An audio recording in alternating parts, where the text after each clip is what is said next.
And then what happens afterwards? Afterwards, we don't know anything else. We know that until 10:18 he was browsing. I called him next morning at 12:15. His phone rang twice and it went to voicemail. I assumed he was talking to someone on the phone. I wasn't concerned about his well being that day. And prior to this, he spent his vacation with his friends, right? He was upbeat. Everybody who he went with have already given report to news agencies. There was a journalist who spoke to 10 of his friends. All of them said he was happy. He didn't show any signs of depression. He was not withdrawn.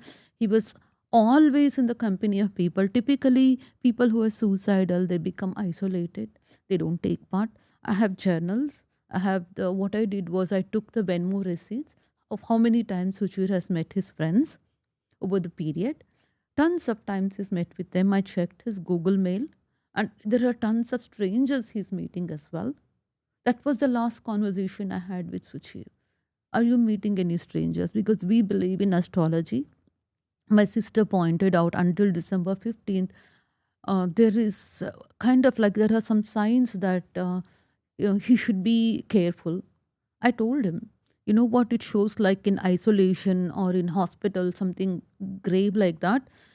Are you meeting any strangers? He said, yes, of course I'm meeting strangers. I told him to keep low profile till December 15th. And he writes in his journal, my mom said this, and I'm going to do that. He writes in his journal that mom told me to keep low profile until December 15th. Yes. Wow. Okay. So you're calling, 2 rings, and then hangs up, goes to message. Okay. And then at this point, this is now November 23rd, right? The next day.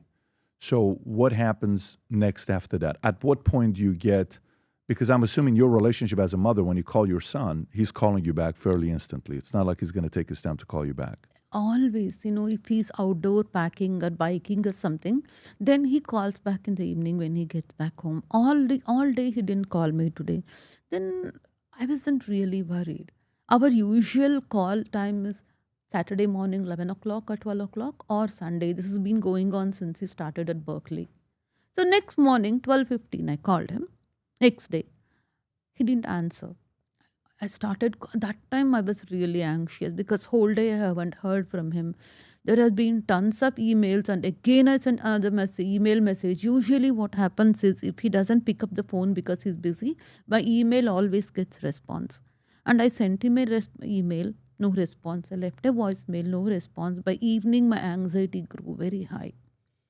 Then Monday, what I did was I went and knocked on his door. You live an hour away, so you drove up to go knock on his there. door. So now this is November 24th. November 25th.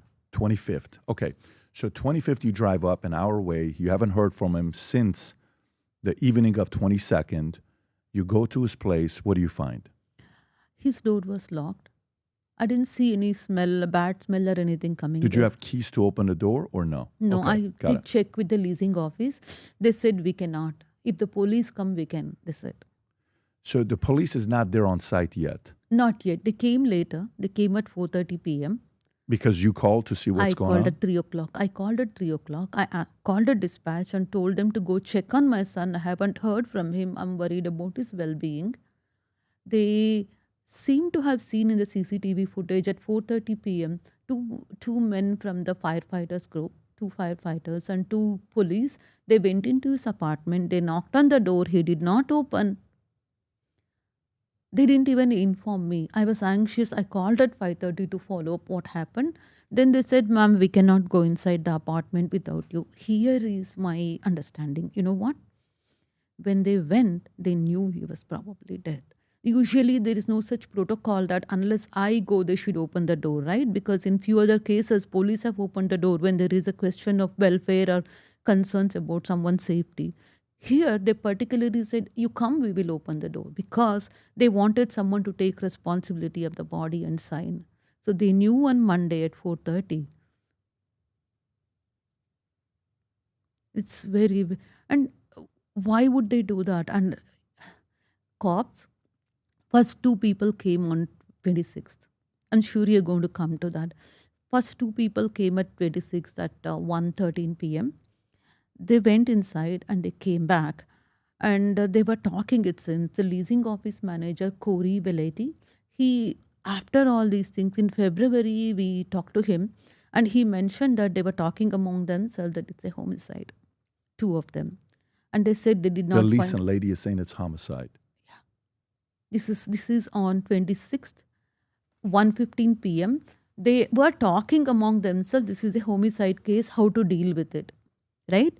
And then, how do you know that? You hear them or CCTV. Yeah, they, in the body camera, the recordings, we got it. In the conversation, it is, they're discussing with themselves. This is looks like a homicide scenario. So you can hear it? Yes. Yeah. Our attorney got that too. got the recordings. Is that public information or that's not public? We can release It is that. public. So you're hearing the leasing managers talking to each other from CCTV saying this is probably a homicide. This is from BWC, body worn camera of the cop. Leasing manager told before that, Wait, but we the got cop is saying this is probably a homicide, or the leasing manager is saying Cops. No, leasing manager covered up. I'll come to that point.